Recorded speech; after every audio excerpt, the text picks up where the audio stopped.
I'm feeling real special. My man Couch, he hit me up. He's like, come on this show. I was like, me? Oh, I'm there. Come on, man. There you go. Hey, man.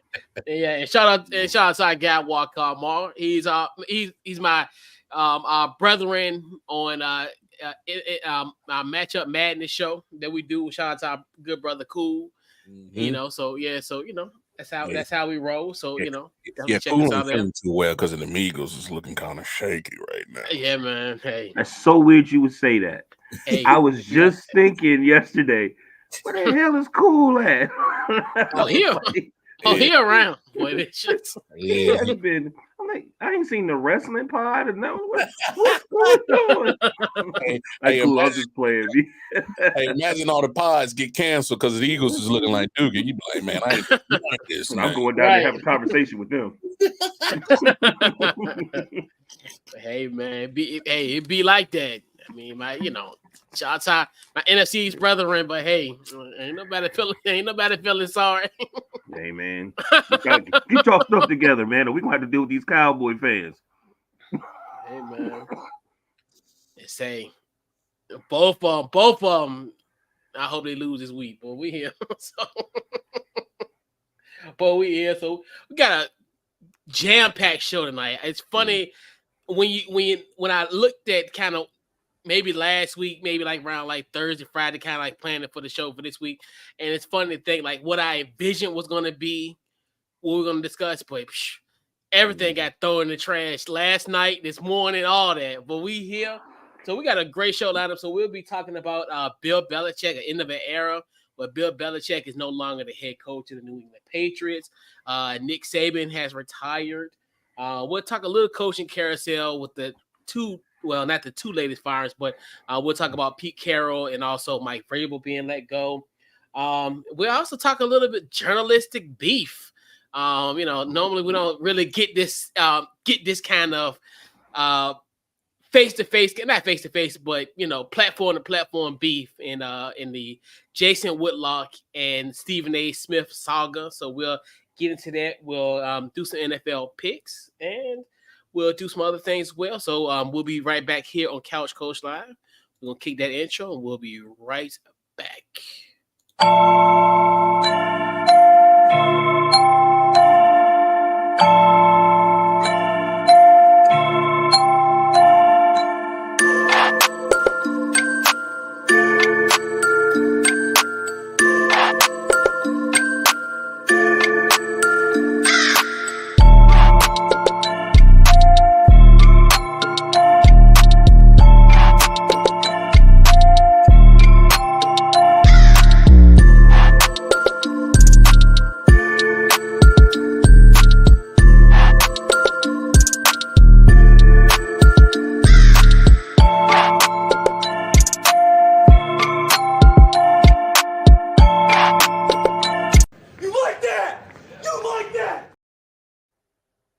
Shout out to Big Kirko. I hope you're getting well, brother. Hopefully you off the you're good. Get ready for 2024. But we are here, and our special guest, WildCardMar. When I kind of stumbled a little bit, I felt a little Webby-ish, like Angela Yee, Charlemagne. I stumbled a little bit, but we back here. So what's going on, Mar? Man, I can't complain, man. A pleasure to be here, man. I appreciate you, fine gentlemen, and inviting me to this fine podcast that you got here. Thank you, sir. Definitely appreciate your appearance today here on Super Wild Card Weekend. We had to have WildCardMar in the building. Ooh, I got it right this time. No Webby this time, but we here. So this week's Couch Coach Live is powered by the good folks at SeatGeek. Head over to SeatGeek. Use the promo code CouchCoach to get $20 off your first purchase by using SeatGeek. So, as we kind of teased a little bit in the beginning, what an interesting, I would say that the last, I want to say about 27, 28 hours that we've had in the world of sports. Especially this news this morning where we learned that Bill Belichick and the New England Patriots have parted ways after 24 seasons. Now, you look at Belichick's career, he has a 333 wins, 178 losses. He's 15 wins short of beating Don Shula's record of 347 wins. He's a 6-time Super Bowl winner with the New England Patriots. In his tenure with the New England Patriots, he has 296 wins. So he's in the elite company where he joined Curly Lambeau and George Halas as the only 3 coaches to win 6 championships. If you think of Halas and Lambeau, they won in the pre-Super Bowl era, but this is essentially he's the first one to win 6 championships in the post Super Bowl era. So, fellas, I'm gonna go around the horn. Your thoughts on the news of Bill Belichick retiring and what's next for our boy Belichick. We'll go with you first, Mar. Hey man, I'm gonna be honest. You're gonna hear me say this quite honestly, with him, Pete Carroll, when we talk about Saban as well. Legacy. I mean, here's the thing about Belichick's legacy, man. I respect the man for a great defensive coach that he was. He was trash as a GM, so that goes against his legacy as well. And then of course we always had a debate whether it was him or Brady. Whatever side of the coin you sit on, that's up to you. But hey, I give the man credit for winning 6 Super Bowls. There's no coach that's done it. He got 2 more as a defensive coordinator with the Giants, so 8 in total. Ain't no other coach really doing what he did. Let's be honest, man. Before he got there, man, ain't nobody heard of no Patriots fans. They real quiet now because they ain't won nothing lately. But you just got to give him credit for what he did. But here's the biggest thing, man. I'll play the bad guy. There's an asterisk to homeboy's legacy. I mean, you won 6 Super Bowls as a head coach, but that comes with some Spygate, some Deflate Gate, some things that kind of you're looking a little cheaterish, bro. So it's like 2 things can be right at the same time, and you can respect what he did as a defensive coach, but you can't. For me personally, I can't get past the fact that it comes with a little bit of asterisk next to your name, man. You got a little cheaterish in there. So, but overall, man, he's done something in the NFL game that just probably will never be duplicated, of success in turning around a franchise. It's hard to do what he did in a salary cap type league. So, hey, hats off to him. But I'm still side-eyeing. Belly.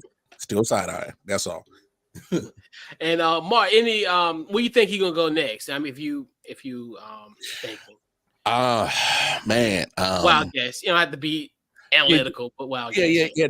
To be honest, man, with him being in his mid 70s, he wants to get that record.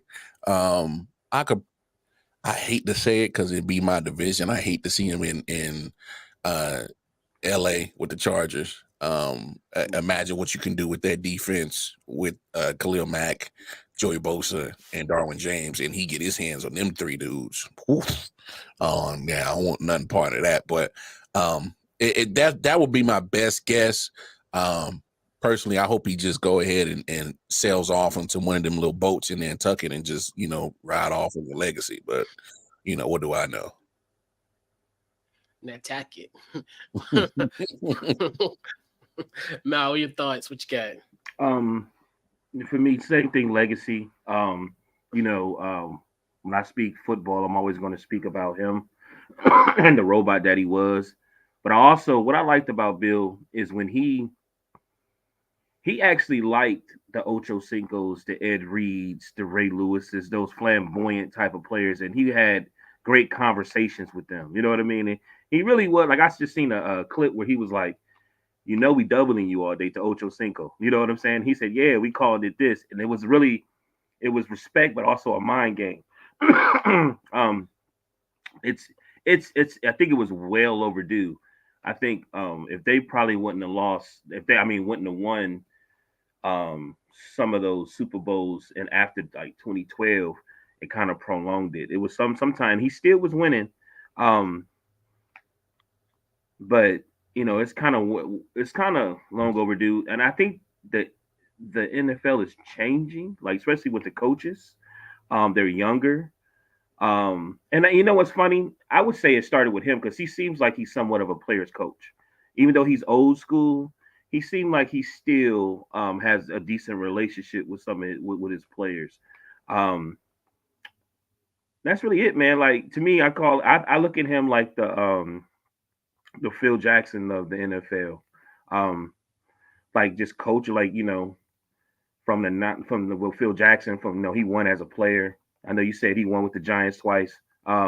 Coached in Puerto Rico one like he everywhere he seemed like he touched his hands on it was some type of success. You could say in New York when he was in the office when Phil was the president, they didn't do well. Well, you can look at Bill Belichick the same when he was in Cleveland. You know what I mean? So that's really it, man. I really wish he'd retire. I like for dudes when they have their legacy to sit back and enjoy your life. And I know he's probably not going to want to do that. He wants, like he said, he wants to do the record. Um, for me, if you asking me where I would like for him to go, I want to say, I don't know, maybe the Panthers, maybe the Carolina Panthers. Um, that's just because I feel like if he goes to LA, I don't think he's I want the sun every day type of person. I think that's what I think. If he was to go to LA, he's not. You got to deal with Hollywood and everything. You know what I'm saying? Where when you go to Cleveland, he's from Pennsylvania, if I'm not mistaken. You know what I mean? And it's a different mindset. So that's why I would like him going. And man, anybody that retires or is stepping down or whatever he's going to do, man. God blessings to you. You know what I mean? Like, hey, he made football entertaining for me, the good and the bad. Yeah, and I today was a very interesting day. I was able to watch the presser, and and for them to kind of split amicably, I think that was the greatest thing because Right. I think we talked about it even in the preseason, like they were going to have this tough conversation, and it was going to lead to what we thought was going to happen today. Like we said, it's the end of an era. You think to yourself, 24 years essentially, we're hard pressed going to get. We may not never get that. We might get that with Mike T. I don't know, but that's might be the closest that we'll get as far as having somebody in being the head coach for 2 decades. That's the only one I think that and if Mike T gets there, he would be the last one. But this could potentially be the last time we will see a coach being somewhere 20 plus years. So we knew this time was going to come. I mean, you look at just what he has done, especially from the personnel standpoint of how this team hasn't been good and since Tom Brady has left. So, and even going back to the days of, when this team was successful, he did a great job. Like you said, he turned guys to, who we were like an NFL purgatory at the time. We talked about Randy Moss a little earlier. He was another one that kind of was like at the edge. Then also Chad Ochocinco, you talked about him, and let's not forget about like guys like Corey Dillon. He was another one that kind of helped him get get that together. But I just look at it from that standpoint of it's a great run, like you said. It will be, we can talk about like what Mar was saying as far as the asterisk. So there's a lot of stuff on his record that's a little bit unsavory, but it is what it is.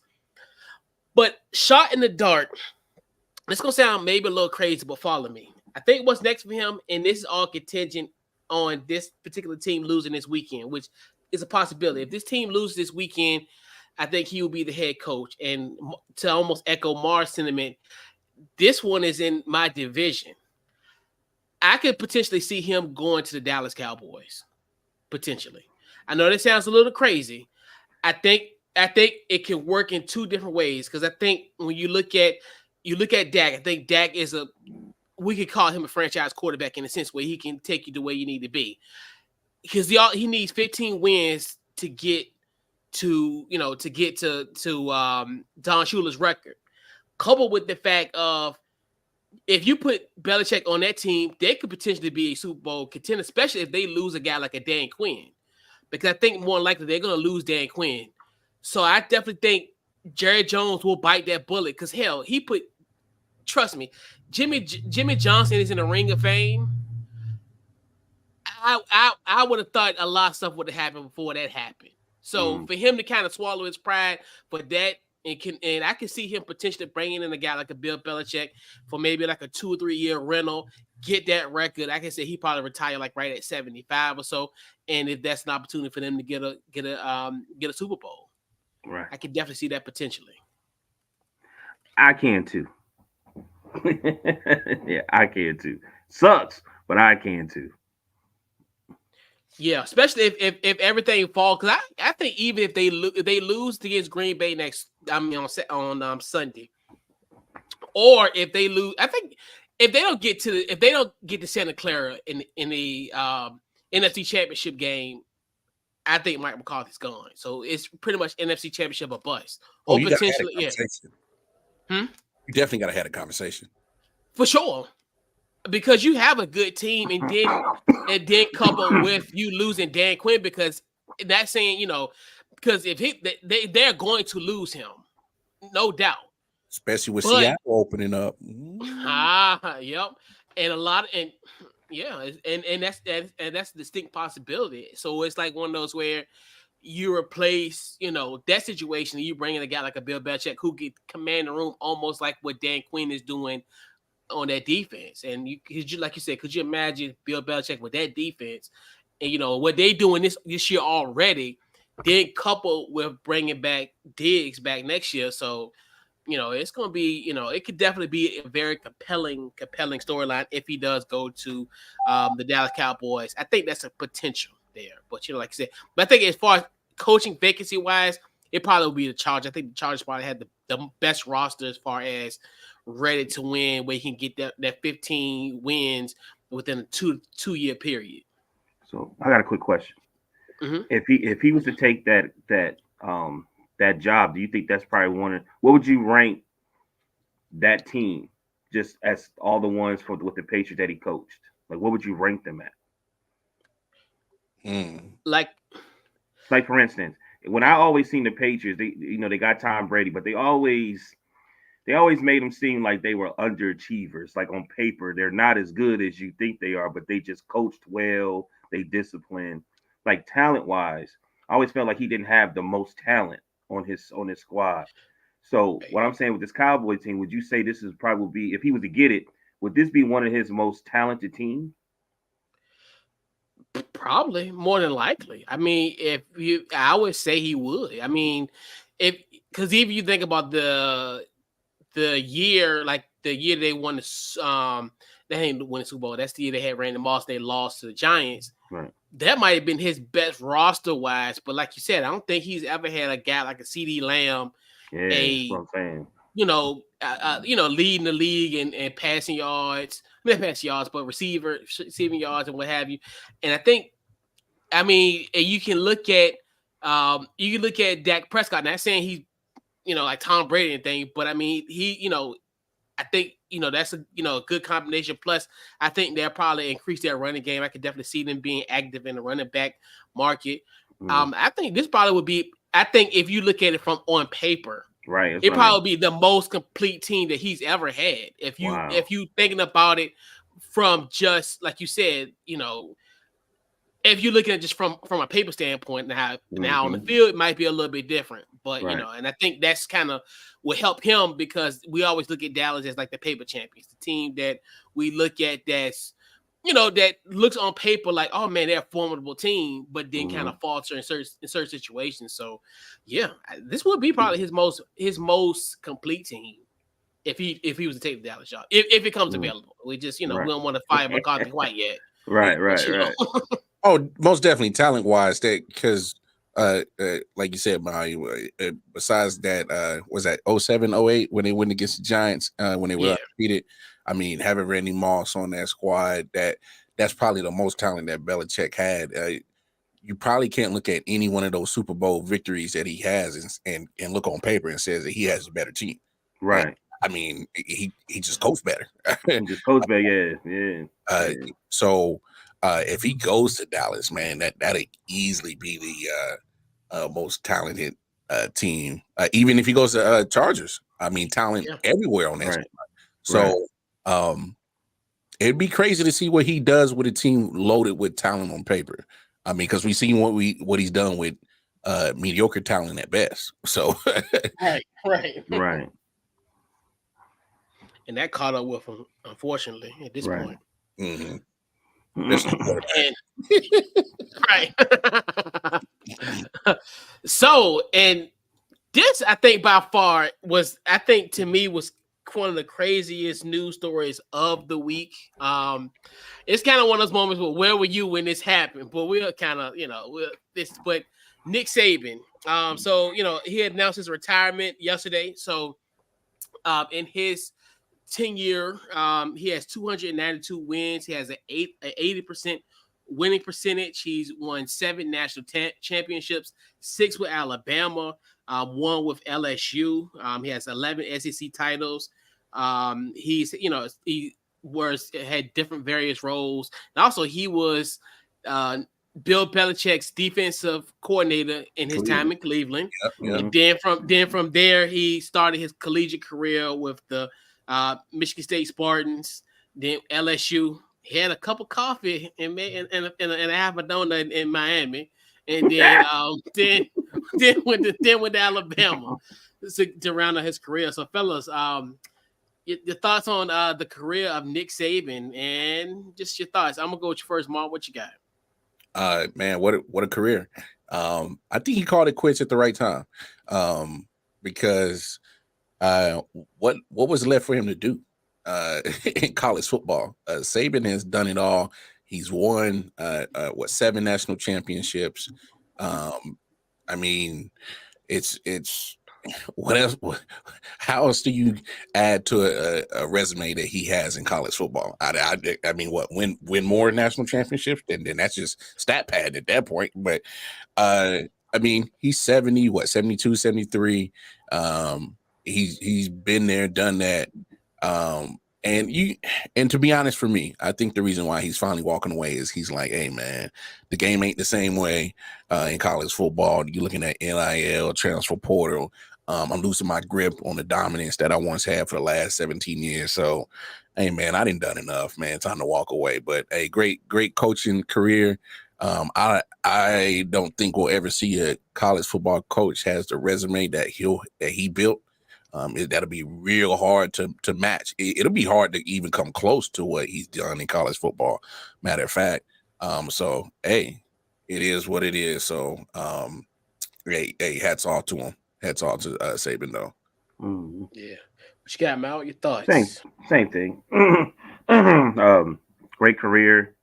I'm just gonna piggyback what my man said at the end. Like, I don't want to do that. Actually, great career, legacy, the whole nine. I really want to be petty and throw some karma in there to all my lovely Alabama old co-workers. Do it, dog. Do it. Yeah, Bamas.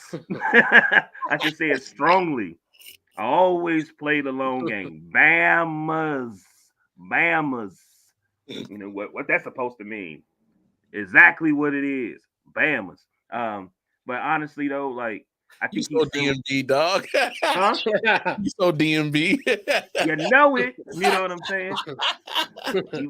And I'm being nice because we on Couch Coach Live. But to be honest with you, he is system. I think Nick Saban is like anything else when you watch entertainment. He's symbolic. Mm-hmm. So when you see him, you see dominance, whatever. Like Clemson's coach too. Like he was having a rough time, and I think he eventually gonna try to figure out him. But Nick Saban is symbolic when it comes to college football, especially now. But it is changing, and there's a new face, and we all know who it is. You know what I mean? And he understands it, and and that's why they on commercials together, because there's a torch being passed. This game has changed. There's a lot of stuff going on, and Nick Saban did what he was supposed to do. Hey, you guys, we dominance, blah blah blah. You put a name on it, you most likely gonna get drafted. Well, there's another game starting with this NIL and everything else, and this coach understands it. So I don't think, and Nick Saban don't really understand it. So for it to move forward, that void has to happen. Like it's time for you to go because this guy has to get in there. You don't want to be pushed out. You know what I'm saying? Not saying that that would happen, but eventually that conversation would have happened. You know what I mean? Where a lot of players would have been like, man, I want to go to something like that rather than going to something like, you know what I mean? Because really, when you look at Bama, that's how it was. Like everybody was there. It's just like USC back in the day. You know what I mean? all the people was coming there, all the energy was going that route. So, but I also, because it was changing, I read something today that it said that he was dealing with some stress on his body. You know what I mean? So he said it was like it's nothing major, but when you feel a change coming, you either need to you need to just detach and let it go. You know what I'm saying? Like you said, what else does he need to do?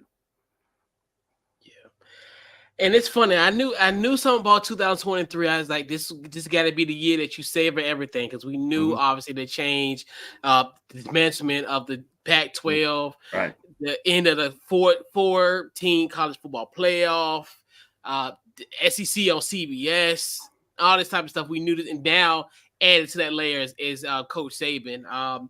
You look at like his 17 years at Alabama. It just, it was just some great years for them, and kind of, brought that program back to prominence. And you just look at it from the fact, and then you look at all the players that he has that have came through his system and how productive they've been in the National Football League. I think they say he had 49 players that were drafted in the first round in his tenure with the Crimson Tide. So it's just one of those where it's such a great ride for him. And like I said, I think this is going to be, like you said, like Tamar's point, where one of the main reasons was the NIL, and then also, just the changing of the guard in college football, because we knew he was not a fan of the NIL and also the transfer portal. I mean, and I understand why, in a sense, because now, a guy can leave you in an instant, versus, back in the previous days where it's like, hey, we just, you do your thing. And then also the NIL, because of the money. Now you think to yourself, Gas, even though I think he makes like $11 million now, but, if he stayed for a few more years, his quarterback would be making that or more, so it's one of those where you kind of see that's, that was going to be the next thing. And then I think, like you said, to your point, Mark, where what's left as far as when it comes to championships, because now you sit down and you think about it, now the road to a national championship is going to be even harder now, because now you have a 12-team playoff. It's wide open. Right. And so now, if you are a lower seed, if you're not a top 4 seed, you're going to be playing 4 games to win a national championship, compared to now it's 2. And even, so it's kind of one of the things where in college football is about to get crazy. Like we thought about it all year. To me, it feels like the Titanic. It's like the woman and the kids on the boat. I'm almost to the point, I got a child on my hand, so I need to get off this boat, because it's going to get crazy. Because now you look at the transfer portal. I don't know how it's going to be next year, but this year was like December the 5th, right after the conference championship. So you got that coupled with, this whole thing with the college football playoff. Because think about it. I think next year, the first set of games is like December the 19th, December the 20th.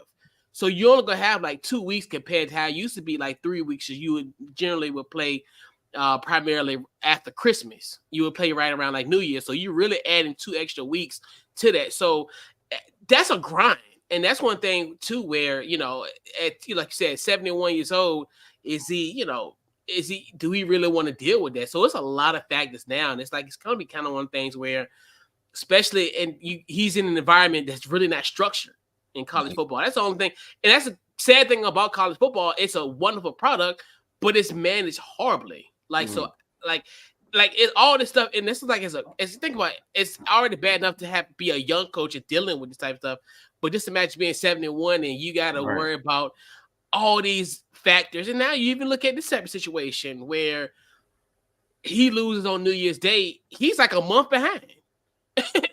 That's the crazy thing about all this. And this is like, it kind of gets to you. So, so shout out to Nick Saban. I think he'll ride off in the sunset. I would not be surprised if he is on ESPN next year, especially as SEC is now on ESPN now. Mm-hmm. I can see him doing that. And he'll have, he can just work 2 days, two or 3 days out the week, and then have fun with Miss Terry. So, all week long. So, I mean, hey, that's his wife, dog. Yeah. Hey, I think that plays into it too. He's early 70s. He's probably been coaching for 40, 50 plus years. You know, I'm pretty sure he's tired of missing out on functions, family functions with friends. Not saying that he ain't got a social life, but we got to understand when you an elite coach and you winning that much, man, it's a lot of stuff you got to put to the wayside. And not only that, I mean, the grind. You can't half step that grind. You know, you can't half step. You talking about recruiting. You talking about you got to babysit because you got to keep kids in line. You talking about you got to babysit adults, your coaching staff. You know what I'm saying? You make sure they own their job, man. You got to wear so many hats as a head coach of a college football program, and especially the one that is big and elite as Alabama, man. That's a lot to deal with, man. So, hey, man, I'm pretty sure he's like, man, if I can't do it full tilt, I just won't do it. So yeah, because one year when he won a national championship, and that it kind of echoed what I was saying earlier, where he didn't even have time to celebrate because he was like, well, I'm a month behind.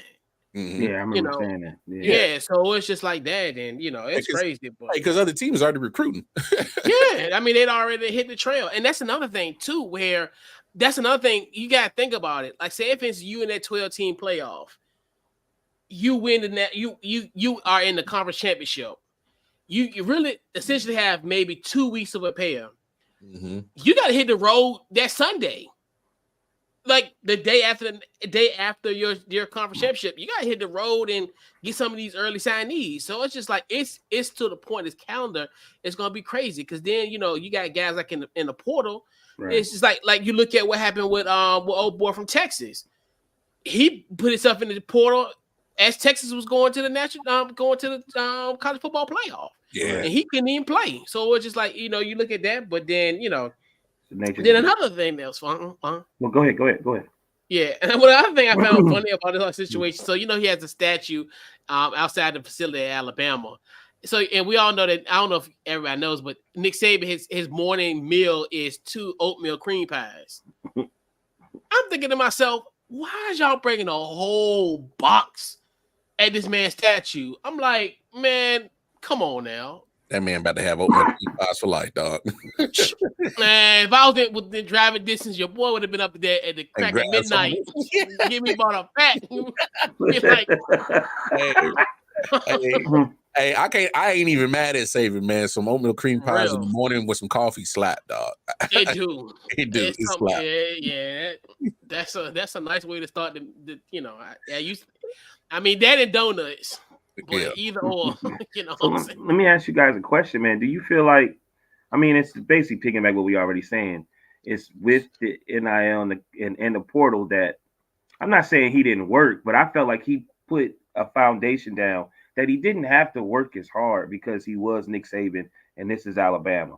So even though we still got recruiters, it's still, it's still people like, man, I want to play for Alabama. You know what I mean? Mm-hmm. But now with the portal and people that like coaches and assistants leaving and definitely players leaving, don't you feel like that he's like, man, I can't redo this. I can't do this again. You know what I mean? To rebuild it, because it looks like it's starting to come down. It's not as, I mean, it is big, but it just seemed like it's getting weaker. Am I tripping? No, you're not tripping. And it kind of goes to what I was saying, because when you look at the chokehold that he had on college football for such a long time, he's not the end all be all no more. I can go get my name pop in Colorado now. Hell, Michigan just won it. I can go there. I could go to Georgia in the same conference. I could go to LSU in the same conference. There's a point in time I go to Clemson and still get my name popping, and I can still get to the league, and I can still get playing time. I still get seen on ESPN. All I gotta do is get seen. So I mean, that's why, to his legacy, I mean, he was putting whole squads in the draft, and soon as that whole squad got put in the draft, all he did was already have the backups to that squad he just put in the draft become starters, and they're still back in the national championship picture. So unfortunately, I just think that with dealing with the portal specifically, and NIL, I don't even think NIL has affected his recipe yet, quite yet. I think it's the transfer portal that really killed it more than anything else, is because it's like, yo, man, I ain't trying to wait for your quarterback to graduate, man, bump that. I'm out of here. You know what I'm saying? He's like, you know, players like, yo, I want to play now. I want to get my playing time and start building my draft resume now. So Cats is like, man, why would I wait? You know, let me go somewhere and hell, find, because NFL talent, especially these scouts, they'll find you anywhere. Let me go shine. So Cats is I mean, we talk about this new society where patience is not a virtue no more. They not waiting to shine. So and there's basketball, blue blood basketball schools now that's starting to be a problem. You know what I mean? Yeah. So I feel him looking at it like, okay, the tower is about to fall. Like, you know what I mean? Yeah. And I don't need to see that. I don't need to be a part of that it. hurts his legacy if he sticks around too long and he's getting cheeks busted open. You know what I'm saying? AKA Roy Jones. My bad. Yeah. Y'all must have forgot. But yeah, and that's, you know, to echo your point, where essentially guys who used to be on these rosters, you used to have 4 or 5 star guys, and that's going to high school. I know now, calling somebody 4 or 5 stars, you know, but it is the way it's coming into Alabama. They were 4th and 5th and 4 or 5 stars, so they thought to themselves, "Hey, well, I'm gonna go out here and I'm just gonna compete," and then you might fall back in the depth chart. And like you said, you have that opportunity to say, "Hey, well, I can go anywhere in the country. I'm a 5-star guy. I can go anywhere. I could even be within this division, within this conference, and can dominate somewhere else." Versus back then, you know, during his 10-year, you either had to graduate, you know, or you had to sit out a year. So that's risky. Considering that you're a freshman, okay, I might have to sit out another year, this, that, and the third. So it's risky where, you know, you really gonna have to ball out potentially that first year because you'll be draft eligible after 3 years after high school. So it's kind of like you said, the choco, because now you think to yourself, and it's just a hypothetical scenario. Because I don't think remember when they had all them running backs? They had, I think at one time they had Derrick Henry, Alvin Kamara, TJ Yeldon. And this, like, in those things where you know, so it's one of those things where it's like they had that on every position, and you even look at the wide receivers. At one time, they had Jared Judy, Devontae Smith, Jalen Waddle, Henry Ruggs. You know, they had like 4 or 5 guys that are actually now impact. Well, except for the latter. But too soon. But anyway, but as far as that, you know, they had enough where, like you said, if one of those guys was like, well, I'm not getting enough touches, I can go up the street. You know, I go to UAB. You know, I can go anywhere. And, you know, just that's as a hypothetical. So, yeah, you're saying it's a lot different now because I'm out. You know, like you said, he has to rebuild every year. He could have banked on, okay, I got this 5-star freshman. This person's gonna leave next year, so I'm gonna insert him now. But like you said, it's especially coming out of high school. You're a 5-star. You're the man in high school. Most people not gonna want to start, you know, on the bench. You know, when I get on playing time, especially, you know, being away from home and stuff. You know, I want to play. I came to Tuscaloosa for a reason. I didn't come here to, Bam. sit on the bench, man. Tuscaloosa. Bam. Hey, shout out to Deontay. Let me stop. Yeah, man. Hey, that's why you come to school there. Ain't nothing else out there. Ain't nothing out there. All right. That's why I like. Yeah, most kids, if I ain't playing, go somewhere else. Yeah, what we doing? Right. What we doing over here? Right. So we'll keep back in the NFL. So we have some. Obviously, we know now there's 8 current coaching openings, including the New England Patriots. So we have 25% of the teams are now looking for a head coach. Now, how it happened, like, so going into Monday, we knew that essentially the Chargers job was open, the Raiders job, the Carolina Panthers was open. Then Arthur Blank fires Arthur Smith at a stroke at midnight, like at 12:02 Monday morning. They ain't even wait. Ron Rivera got fired. I think a little bit of light was out. I think the sun came out a little bit. And then then the two besides Belichick getting let go today. So there was two openings that was really surprising. I know for most of us was the Tennessee Titans firing Mike Vrabel, and then also the Seattle Seahawks letting Pete Carroll leave as the head coach. So, Mar, what's your thoughts on just those two particular coaching firings? Now, when it comes to Pete Carroll, I mean, it's just maybe it's just time for a new voice up there. He been up there in Seattle for a minute, won a Super Bowl, possibly could have won more if he made a better decision in that one Super Bowl, but that's another conversation for another day. But I just think it was just time to move on for a different voice from him. Now with Vrabel, I was a little bit more surprised that he got let go, only because if you look at the 6 years he was there, he done more winning than losing. But you know how it is. What have you done for me lately? They're looking at, I think it was more last year that got him in the hot seat, because the fact that he lost 7 in a row to lose out that season last year, and it was a debacle in that point. So I think it was more last year that got him in trouble than this year. Unfortunately, the last 2 years, you see the quality of personnel for the Titans go down. GM moves just didn't make sense. You bring in Julio Jones, who's a little bit older, but you pair him with AJ Brown, but you get rid of AJ Brown. And then, you really didn't do much to enhance your offensive line. And had some injuries, but I just think the last 2 years, especially last year, got Vrabel fired. If you look at the totality of his career, the 6-year career in Tennessee, he wasn't a bad coach. So I was surprised by that one for sure. Yeah. What you got, Mal? Something went on. It said that Vrabel. How you say his last name? Vrabel. My bad. And the most important, they said it was some miscommunication, some misinformation. You know what I mean? I don't know. It almost like, you think they're upset that Derrick Henry's leaving or something, or they didn't use him, or it just, I don't know. It seemed like they gave old boy that money. And that was, with Tannehill. Mm-hmm. Yeah. They paid him. That didn't work out. Derrick Henry, is a monster, but it seemed like he got hurt a lot. I don't know, man. You think maybe he going to up there to Boston, to Massachusetts? Ooh, Vrabel? Mm-hmm. Oh, you're definitely going to call him. I think it's a possibility. Yeah, I think maybe. Yeah. He'll get the interview at least. Yeah, he'll get. And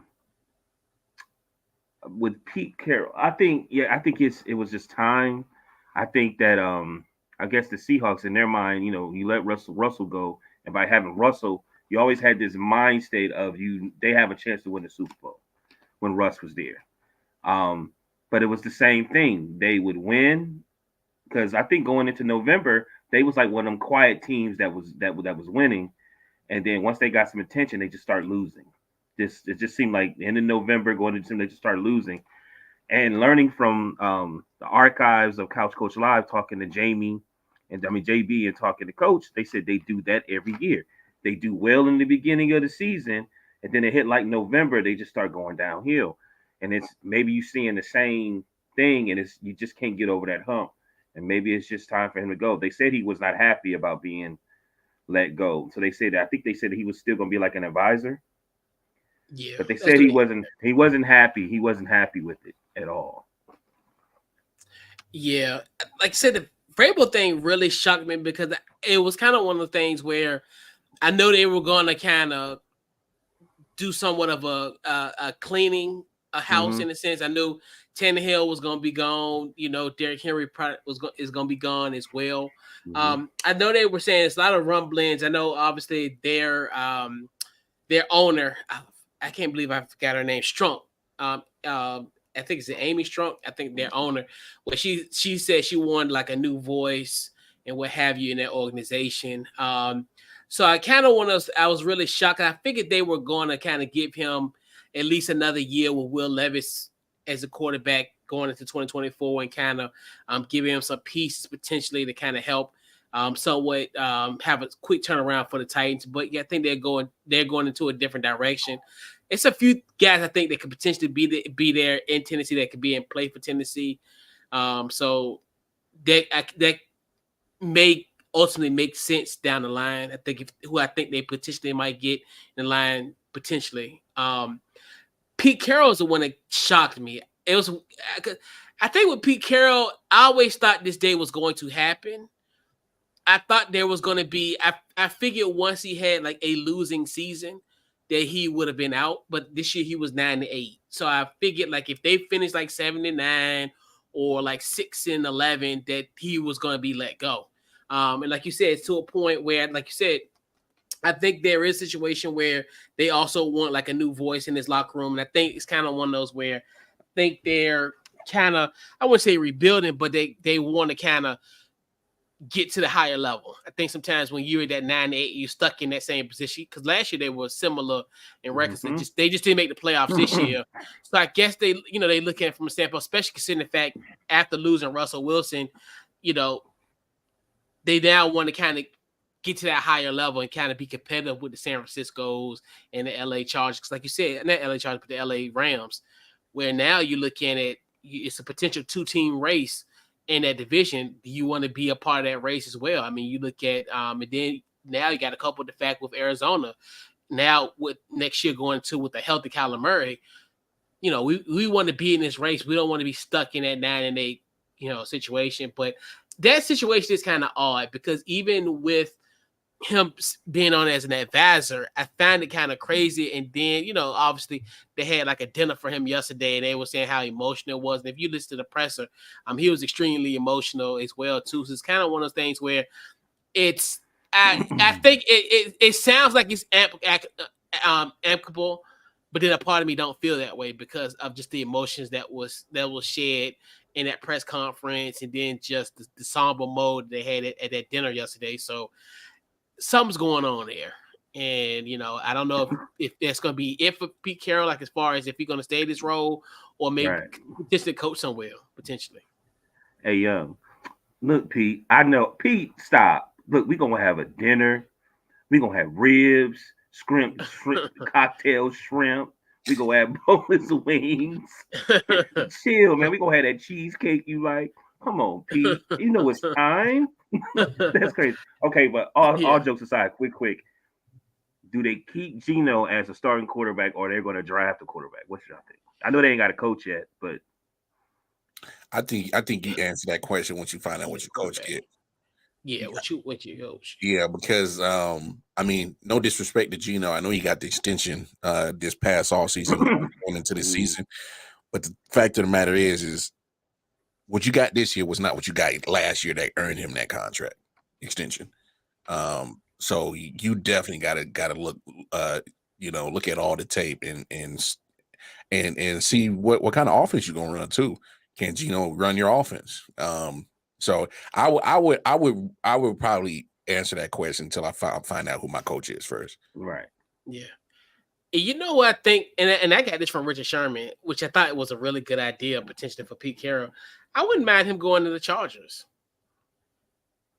I think that would be a good spot for him because he's been in this position before, being so he for him to at that time, even though they didn't have an LA franchise, but when USC was there, they were bigger than the Rams and the Chargers combined in this present day's circuit. What they're going on now because hell, ain't nobody going to Chargers game. It's like it's to a point. It's like it's an away game. It's an away game every week. And now could he bring out that spark? Could he be that one where he could be like how he had the influence at USC, and this could be potentially his final act, and you go somewhere like a Seattle where he's youthful, and even though he's like one of the oldest coaches in the league, but he's youthful. Sometimes I think he's like 40-something years old. I think you're right. It's funny you say that, Couch. It's funny you say that because I was listening to his press conference. It didn't sound like he was ready to walk away. Right, and that's just like, and that's the thing where that's why it's like I was puzzled by Schefter's tweet yesterday, and I was like, well, I can understand like the Bill Belichick thing because but it's almost like he was forced to leave. It's almost like you got the office with the with the view of the city and a lock on your door, and they telling you move all your stuff and you go into a cubicle. Yeah. Like that kind of, I mean, just to kind of I get what simple it you're up as far as the analogy for that. Because you're right. Because that was still kind of like, it felt like finale, but it's almost like I was forced out. And that's why I was like, I found it weird that they want to keep him on. Mm-hmm. Like you said, considering the fact the emotion and the tenor of that, of that. So I found that, like you said, I found that rather odd too. That's why I was like, am I reading comprehension like off? Like I mean, I do have a county education, but you know what I'm saying? I'm like, something doesn't read right. Hey, dots were not connecting, bro. They weren't connecting. Right. I didn't know that they gave him an extension. So clearly they're talking about keeping Geno Smith. And I think Pete Carroll has to trust, because Geno Smith looked like he got some mental things going on. Like he seemed like he's a real hothead. You know what I mean? And I think Pete has his trust. I think that's one of the reasons why. But you're right. Maybe he should go ahead and move to the Chargers. Yeah, and I got that from Sherm. So yeah, I like that. Actually, a good idea. That probably makes a lot of sense, because he could definitely. I think he could put butts in seats where we didn't think butts exist in Southern California. And stop making it seem like it's an away game. Right. Yeah. Right. Lord, let this. Oh my God! I remember when y'all played them Maui and on Sunday Night Football. I like, damn, are we in Pittsburgh or Southern California? I like, it so many terrible times. I thought the sun was out. Like, really? Hey, we called it Arrowhead West because we was always packed with the Chiefs, bro. We was packed in that thing, dog. I know. I can't wait till we get to play out there, man. They beat us on a soccer field in like 2017. I'm like, man, I ain't never get over that. Yeah, man, that's tough. How they beat you with LA Galaxy play? Yeah, that's tough. Like, come on, man. Like, come on, man. Come on, Gruden. Why you let this happen? But yeah, and I digress, because we'll be talking about Commanders all night long for no reason whatsoever. But we here. I say we don't need to see that breakdown for your couch. We don't need to see that. Right. You already know. Sometimes you already know how it is. So, fellas, we gotta talk about we talked about errors, as far as from a coaching, and then as far as that, now we have a new era where guys now having their own platforms and now are able to kind of do their own thing, spew their own hatred or what have you. So we definitely got to get into this Stephen A. Smith versus Jason Whitlock, the battle of journalists turn personalities. So we have a video. So it's just more of a minute 30 clip that kind of give you the Cliff Notes version of said arguments, to kind of give it somewhat of a context. So on there, so before we get started, it's a few disclaimers I do want to point out. So obviously, fair use. There are points in this edit where they have like some type of clip that kind of like an agreement of a side or whatever. Those clips are not the thoughts of Couch Coach Live and its subsidiaries. and also it's going to be a profound laced tyrant, as of Stephen A. Smith. So you hear some foul language. So anybody under the age of 18, close your ears. And Mom, I'm sorry, but we're going to play the clip. Stephen A. Smith is the Kevin Hart of the sports media. Smith is a plant. Disney and ESPN installed Smith at the top of the sports media world because his inadequacies as a journalist make him easy to control. He ain't lying. When I listened to Cat Williams talk about Kevin Hart and Steve Harvey, my mind immediately drifted to Stephen A. Smith's memoir. Smith's story just doesn't add up. What they're not telling us, I only played one game because I cracked my kneecap. It's the same article in Deadspin came out. Weeks later, you wrote a lengthy apology to me in an email, begging me to forgive you, pointing out how you were betrayed by this particular writer, so you know how I must feel that you betrayed me. Did you tell the folks that, you bitch? Damn, okay. Did you tell them? You fat piece of shit. Let's go! Did you tell him that? Got the names. We got Jamel Hill. We got Howard Bryant. You want me to bring up the other writers that wouldn't work for you?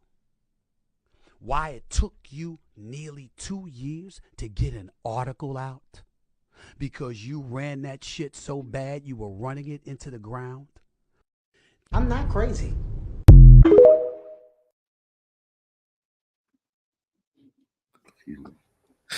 All right. So, we are back here. Very entertaining. And of course, I am a card-carrying member of the Stephen A. Smith autobiography book. So I just wanted to kind of, know that am I reading falsehoods? So, or no? So You can get my book on Amazon Prime, Kindle. You can get my book in paperback. I just want you to know that. And I'm a bestseller. I am a bestseller. I low-key want to get it in paperback. I'm serious. I think I might get it in paperback. I'm dead serious, bro. I'm serious, yo. You're so petty. No, I'm serious. I know you're not. I know you're dead serious. I Dead know you're serious, dead no. serious. Yo. You know what? I didn't even know that. I might want to get it in paperback. Yeah, and that's like one of the first time I listened to the, to the Stephen A. Right. Smith show in its entirety. Me I was too. like, paperback. I'm like, in the notes I was like, paperback. Like, we didn't put this in paperback. I know, but so. Oh my god. Mar, what's your thoughts on just this whole social discourse between Stephen A. Smith and Jason Whitlock? What you got, Mar? I mean, growing up in Kansas City, man, I can tell you, man, that not a lot of people mess with Jason Whitlock out here. He's a clown. He's something else. Yeah. Now, when it comes to Stephen A. Smith, I used to rock with him heavy, but then I can just kind of see the strings kind of getting pulled on him. That's just my opinion about Stephen A. Smith. That ESPN and Disney kind of pull the strings on him, and I just feel that way. Obviously, I don't have nothing to back that up factually. It's just it just when you listen to people and you hear how they talk, and he's going to follow where the money goes. So if they tell him to do this, and Disney is paying him $12 million a year, he's going to say it. So I just kind of feel like, hey, he'll say anything and everything as long as the check is doesn't bounce and it's the right amount. Look, man, sometimes I just feel like it takes a clown to recognize a clown.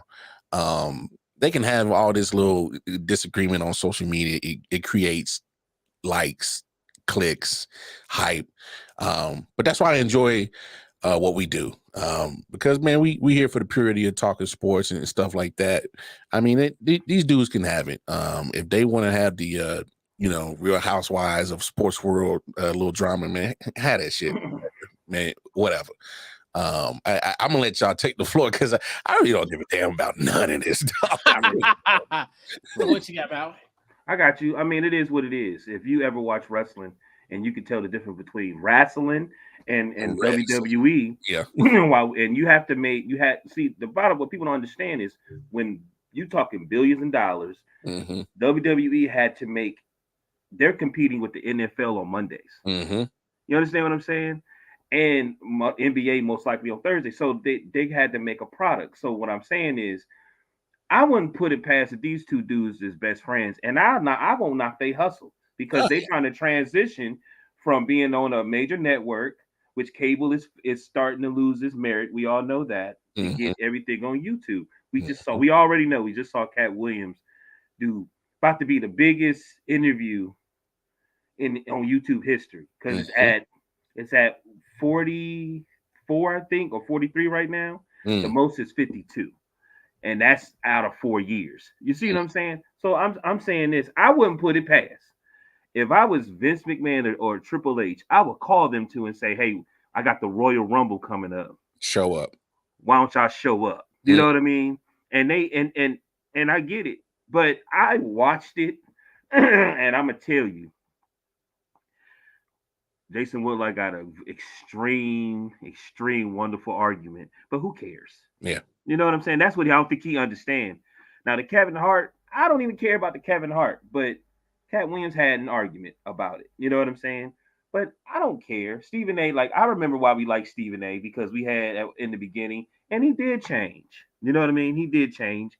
And so we don't deal with it. And then we got some other people that we could watch. But I was trying to. He called him a bitch though. That's Yeah, what. he was going hard. He was really hurt. Like when I'm watching it, I'm like, Stephen A, you gonna mess around, get your ass whooped. Excuse my language. I said because you're talking real big. Yeah. And you look like you guilty. Like, did you know how his first job was Hot 97? Like he's one of the original Hot 97 members. That messed me up. I said, what? Have you ever? I've never heard that he was on Hot 97 until I think Angie or somebody brung it up, and they were saying how he was saying he wanted to be in sports and blah blah blah. But that shocked me. You know what I mean? All I heard was always heard about the Winston Saban. You know what I mean? But the way he breaking that stuff down, I'm like, damn, did he go get a picture and put his face? Because he looked weird as hell in the picture. He looked like photoshopped the pit and put him there. But what you said, I don't care. Like, you know what I mean? Like, Yeah. Bill Belichick, Nick Saban retired today. Yeah. I think this is. Oh my bad. No, go ahead, B. You know, it's on. I think it's important. I think it's one of the things where I think when you look at Jason Whitlock, he's been poking the bear at people all the time. And you know this, Mar, Right. as well, too, where you look at he's had attacks on everybody. You look at like what he's doing with Deion Sanders. Like you said, I guarantee you the day he had a show, all the stuff that was going on, he probably was talking about Deion Sanders in a negative way. He's done that since like September. He's done it the whole entire year. You know, if it ain't about how he dresses or how Shador or Shallow or any of his kids, you know, just little stuff like that. Like he pokes the bear, and he's done that with Stephen A. Smith a lot. And I think it's one of the things where, and this is, I think this is a situation, you know, as a man, hey, I can ignore stuff and I can be the bigger person, but if you keep bringing up my name and stupid stuff, I gotta address it because first of all, you're not gonna tell me I'm like this plant, this and third. Because if I'm him, I'm like, what are you doing? Like, if you see me on ESPN, you see me every single where. Like, you'll see me in a national championship game. You see me everywhere. He is literally the face of ESPN because he's everywhere. If he's not covering an NBA game, hell, he could be he could be doing boxing or UFC or whatever they got going on ESPN. He's there. Mm-hmm. Even when it comes to like football, he's there. Like, you know, it didn't also he does the shows. So he's getting, you know, and my thing is, yeah, you could think he'll plan all he want to, but he's putting in the work. I mean, like I said, we can have a disagreements about what we view Stephen A. Smith, but we know he's working. He's on his grind. He's not just because, you know, that's difficult work. And then coupled with the traveling and all that type of stuff, he has a lot. And then you think about it, he has a show on Monday through Friday. Then he doing these other events and stuff like that. So it's like he's on a grind. Mm-hmm. And it's almost to a point, why are you still worrying about something that I did in the 80s? And like you said, the whole thing is like, okay, well, you only see that one picture. You gotta remember, this is like the late 1980s. Like, no, it's not like now where you can take pictures and have stuff like that. Like, I guarantee all he had to do was just go to a library and potentially see at what Stanley say and see what he has done. So I'm like, my thing is, and even if he's lied about it, that's almost 40 years ago. Like, I'm at a point where why even bring something insignificant? And I think I agree with him when it comes to, and you know, the whole thing about coming for his book. And I would too, you know, especially if he has his whole life in this book and you trying to say, and I'm making this stuff up, I'll be pissed off too. Just imagine if you wrote a book and somebody said, well, your stuff is a lie. I would be defensive as well. So, I mean, I think he has taken the high road for years. Yeah. But just Jason Whitlock would do that. And and now he brought up the fact about that. And he brought up the whole thing with at the time undefeated, which I don't know why on God's green earth it's called Anscape for the life of me now. Right. It's like, but so you look at how he pretty much put, you know, he pretty much destroyed that brand because he was supposed to be the quote unquote the black Bill Simmons, you know, after he left, you know, because he was with Grantland with the ESPN part, he was supposed to be, you know, Jason Whitlock was supposed to be the Bill Simmons where he was going to have this new branch of new, you know, of writing stuff. And then, you know, And then also Jamel Hill credit, she backed up the claims that Stephen A. Smith said about, many people that didn't work with him. So it's like she vouched for him in that particular. So it's one of the things where he, like you said, and like case Mar, after with him being at Kansas City market, no one deals with him. Yeah. No one rocks with him at all. So I don't like it but either. he do that. I don't either, because I think he makes some points from time to time, but I think what kills me about it is like he throws stuff to the ground. And I like this whole the whole Deion Sanders thing. And just like I'm like, I can understand you can say stuff about Deion Sanders because there is some stuff that you could talk about from a football standpoint of maybe like the execution, like situation where him being down by 29 to Stanford, the play calling was suspect. But you're gonna talk about, why is he 56 years old and wearing chains? I'm like, y'all the same age. Why did you worry about what another man wearing? Like, and that's the thing where I can't get beyond his arguments and what he talked about when you say stuff so elementary and childish. Just like, say anybody, like you can hear somebody, but then when they mix it with commentary that don't make any sense, and like because he always, and they talk about how people are woke and all stuff. It's just like, and it's just like the agenda behind that. And it's just like that's why I can't get. That's why I don't like Jason Whitlock for that. I feel you. So you feel like he should? I mean, it got to a point I was like, Stephen A. I don't even think, but I'm with you. That's what makes this show great. We respect each other's perspectives, and that's great, man. I didn't even look at it from that. Like you're being pushed, and you're tired of being pushed, and that's why you had these platforms like this where you can speak your damn mind. Yeah, and hey, it is what it is, man. Look, both of them got their formula to get clicks, to get people to watch their content. Yeah, it's just I'm with you, Couch. I just don't like Whitlock's formula or how he gets his clicks because he's pretty much baiting people into in a real negative way when he's not necessarily keeping it about sports. When it comes to certain situations, it's like, hey man, I found a way to get clicks. Oh, hey, Stephen A., you're a plant, and so but hey. Like I said, hey, he ain't welcome back here in the Mo. Trust me, 816 is a no-go for him, bro. They nobody would never rehire him back over here. Kansas City Star, nope. Negative. None of the news channels, nope. Negative. He's burned bridges, and it's not like you said, even in Kansas City and also with ESPN. So it's just like, and of course he going and he bringing up those guys. So it's just like, it's just got to a point where Do you think he's one? Because he even talked about those guys, even the personnel were there. Do you think this is one person that probably should be blackballed? No, he do it to himself. Right, he's already is though. You don't have to himself. Yeah, he'll find a way to burn the bridge. Yeah, I mean. And he probably want to be blackballed. Honestly, he do. I mean, the way he carry himself, he wants to be that because there's no need for him to kind of bring up people for no particular reason. And like you said, and he always have had fallouts with people because, like you look at how the situation with Outkick, even somebody who we thought would be his ally, Clay Travis, that didn't even work out. So it's just like Stephen A. Smith put an emphasis on Chris Broussard too. He was saying how nice and religious Chris Broussard didn't want to work with him. Yeah, because he prayed for Rob Parker on his 60th birthday. I want him to pray for me. In general. For real. Lord, please get this money in my pocket, please. Right. Please let me get out. Let me please get out this 1-bedroom apartment. And have a garage. Have a garage. For real.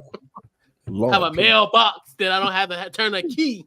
Lord, put that money in my pocket. Please. Jesus, eat me out of the house. Be a cheerful giver. Please let Krispy Kreme still have them hot 12 glazed.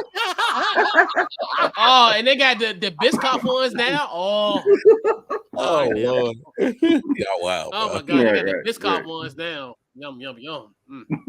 Yeah. So and it's funny, and it's funny because I thought this week we were gonna really be like, doing deep dives on the conference, not conference, but the wild card weekend. But so much stuff is happening in the world of sports. But we just gonna do our picks going into wild card weekend. So what we're gonna do, fellas? We'll do our picks. So our first game, we got the Browns at the Texans. Who you got, Mar? I'm rock with the Browns, man. Flacco, he hot right now. It's Stefanski. Possibly might win Coach of the Year because of this game. Well, I say this: whoever wins this game is Coach of the Year because I think Stefanski and D'Amico Ryans both deserve a shot at it. So whoever wins this game wins Coach of the Year. But I'm going with the Browns. Lots of injuries and they still ain't missed a beat. So I'm rocking with the Browns. All right, what you got, Maui? And when here, I can rock with them Browns. Give me the Texans. Ain't no way in here. They over there. They over there. And I'm from Akron, B. They over there. I'm a Steelers fan. No, man, Flacco. We know who he is. You know what I'm saying? Like, no, but I'm going with the Texans. I had picked them. I like the coach. I like everything. I'm going with the Texans. And I'm gonna go with the Cleveland Browns. Our boy Joe Flacco has not lost a wild card game in his career. Do you know how big this game would have been if Deshaun was playing? Oh, they wouldn't have made it, honestly. I know that would have been crazy. Him coming back, that would have been wild. Right, yes, indeed. We'd have told him, "Hey, stay in the hotel room the whole time. Don't do nothing." I got a little like my lower back. I'm just nope. We got somebody in the facility for that. And we got the nightcap on Saturday night. The Dolphins and the Chiefs. Let me get that password game because it's on Peacock. So you know what I'm saying. Let me hold that password, dog.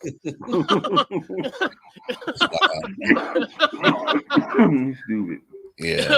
Who you got, Mar? I mean, obviously. Yeah, you see that. But obviously. But I will say this. This won't be a. I still got a little pause just because my offense has not given me anything of any type of sorts to cool my nerves. They've been playing like very, very mundane and mediocre for 17 games. So if they turn the ball over and start being silly like they have been all season, they can leave the door open. But thank goodness we got a defense that Patrick Mahomes has never had that can lock some down. So I'm rocking with the squad, the Chiefs. All right, what you got, Maui? I'm going with the Chiefs, and don't worry about it, man. My sorry ass team took all year to throw the GP number 14, and I already know what's gonna happen. They ain't gonna pay him with some stupid, or they gonna try to.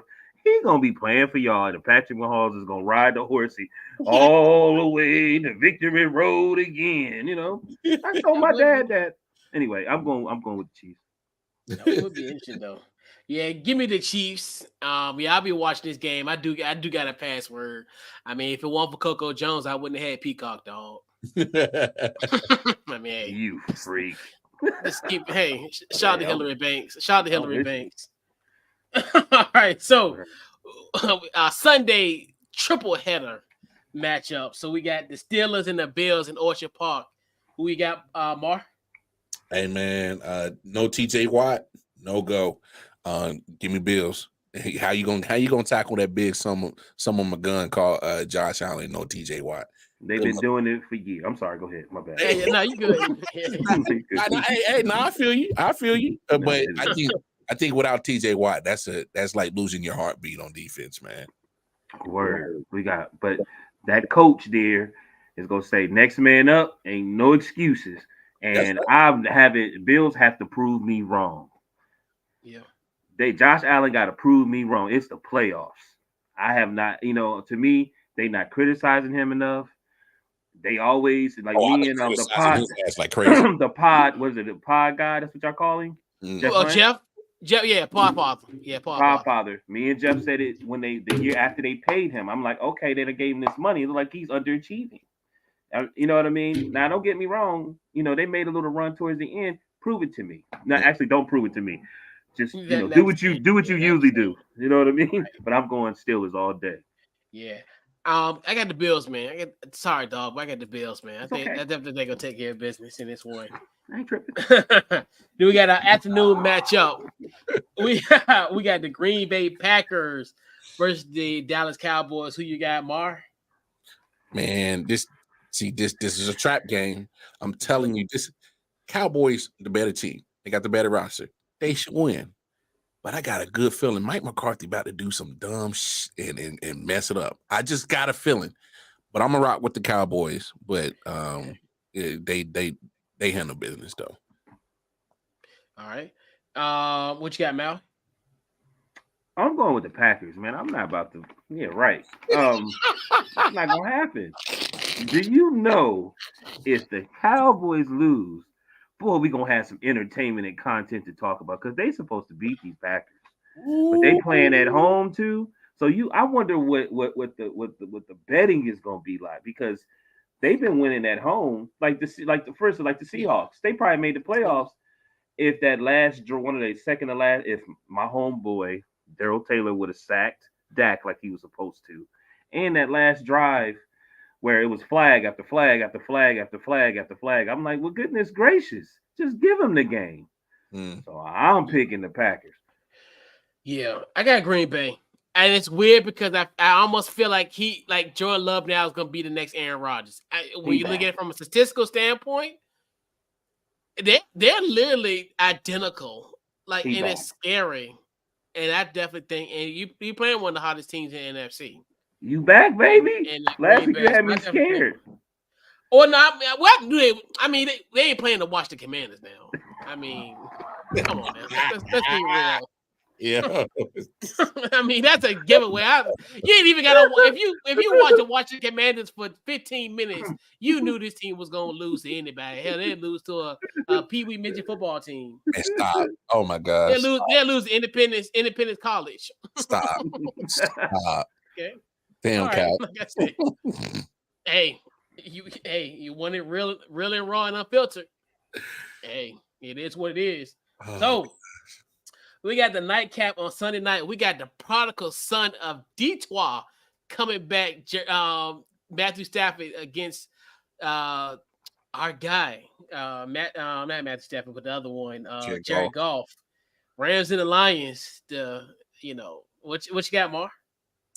Sean McVay knows how to defend Jared Goff. There's a reason why he traded for Matthew Stafford. Upset. Rams go in there, and boy, they get that dub by sending all them Lions fans home, hurting, sad. Give me the Rams. What you got, Maui? Damn, that sounds good. I'm gonna stick with the Lions, but you might be right. Damn. What you got? I got the Lions. Okay, you stick with the Lions. Okay, I'm gonna stick with it. Yeah, this franchise, their first ever playoff game since 1991 at home. Might be 93 or something like that. 93, yeah, like 93, yeah, that's right, because they won the NFC Central. Oh Lord, yeah, that's how long it's been. Yeah, NFC Central. Yeah, this is gonna be the most ruckus that you'll see in there. The way the NFL does this,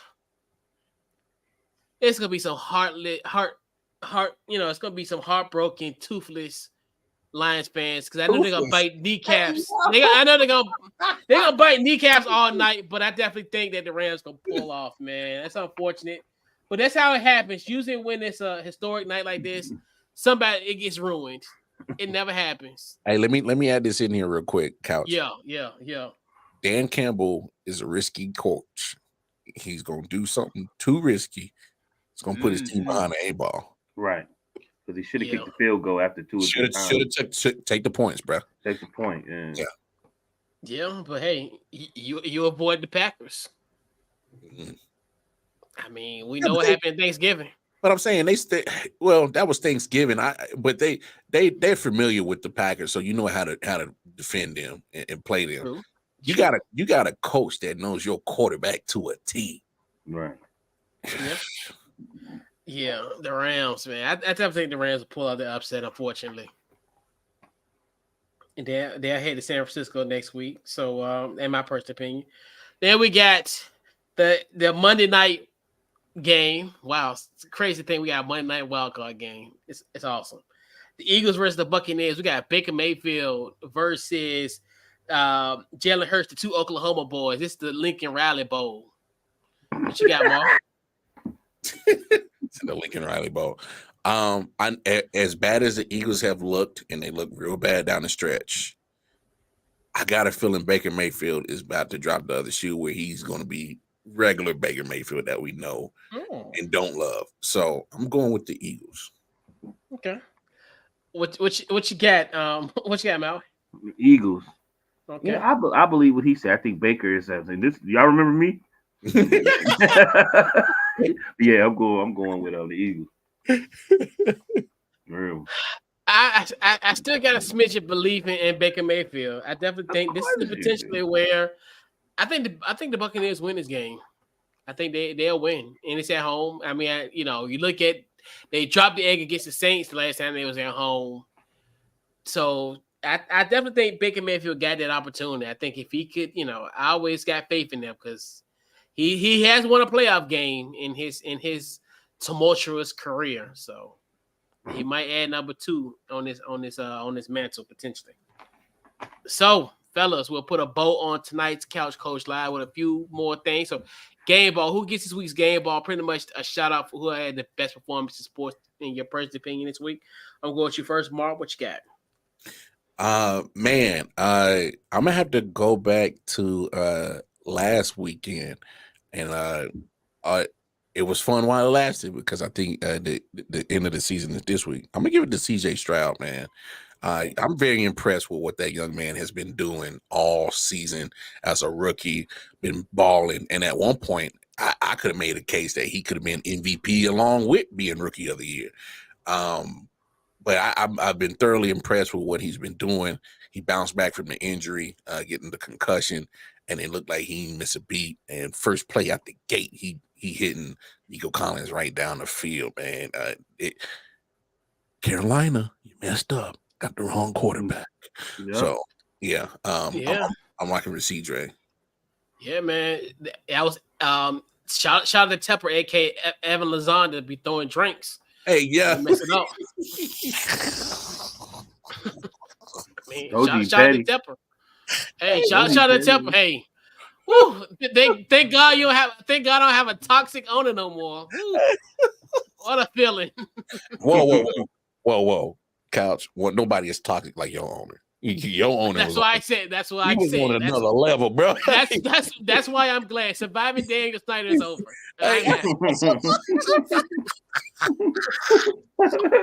It's coming out in February after the Super Bowl. Right on Lifetime channel, bro. Straight up. Who get your game ball this week, Mal? What you got? I mean, we thinking the same. I'm giving it first year coach of the Texans. I'm gonna mess his name up. D'Amico Ryans. Same thing, man. Like I thought him being a player's coach. I looked at his resume last year, and I kind of predicted in the beginning that he was either going to be 2 or win the division. And look where he's at right now, first year coach, man. And then we talking about the Texans too. Mm-hmm. All the drama that has been dealing with Texans, over all that time. You know what I mean? So, man, shout out to them, man. Yeah, facts. Yeah, man. Game ball goes to Coach Jim Harbaugh, the Michigan Wolverines, getting their first national championship since they split one in 1997. So definitely shout out to Coach Harbaugh, 34-13 win over Washington. Definitely shout out to Coach Harbaugh. So it will be pretty much final thoughts and social media where they can find you. So pretty much like social media plug for you. So I'm going to you first, Mark. What you got? Word, man. Hey, Couch, man, appreciate you having me on. That's for sure. I definitely want to show my appreciation to you. Love what you do. You may not see it, but I'll be peeping you from a distance and make sure that I like and love on your stuff because I love the grind that you do because I understand the grind, you know. For sure. You know, for sure. Oh yeah. But hey, man, one of my final thoughts is I'm looking at fans because I saw the story of the little 30-year-old man that got gunned down in Miami, a Buffalo Bills fan gunned down in Miami. Hey man, we got to take care of each other, y'all. We got to do better. Every week this year, is on social media. Somebody getting in a fight at a sporting event. We got to chill out. We got to do better, be better. But hey, man, I ain't gonna hold too much of your time. Y'all know where to find me. IOW Sports Network on Facebook, Instagram, and YouTube. That's where you can find me. If you can't find me there, you can find me on 613 Fate Productions on YouTube as well, man. And again, Couch, man, appreciate you, my brother. Sir, appreciate you for going on. What you got, Maui? Great show, man. I appreciate you being here, my Midwest brother. I'm gonna say the same thing. Like, you know, for the last few weeks, like Cat Williams is, you know, he put a standard on interviews, and then we spoke earlier about Whitlock and Stephen A. But one thing I liked about what we did was we all gave our honest opinion and perspectives, and then we was actually be able to see each other's perspective, which a lot of people can't do because of ego. Mm-hmm. So I really appreciate being able to be on here with both of y'all, man, so we could do that, especially being an adult, an American, and a black man. Mm-hmm. Yeah, man, because we peaceful. We don't be, you know. Because if well, hold on, Cal. I am peaceful till you start barking around the room. That's true. That's true. Yeah, but we peaceful for the most part. Like if you leave my babies alone. That's true. That is true. Yeah. All I'm gonna say is I do exercise my Second Amendment. Leave my babies alone. Yes, sir. Yes, sir. But yeah, you know, but we caution. If you're coming to my birthday dinner, I ain't mad at you. I ain't like, you know, how it is on the other end. Well, I throw rocks and run. You know what I'm saying?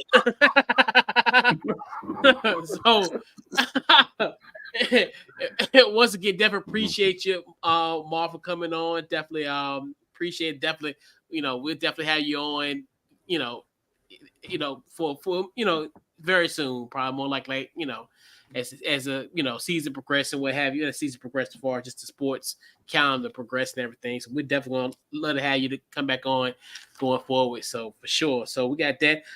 Pretty much social media, Facebook, Twitter, Instagram, under Couch Coach Live. Also check out the website couchcoachlive.com. And yeah, man. This has been this week's Couch Coach Live. And we'll catch you guys next week. And we're out.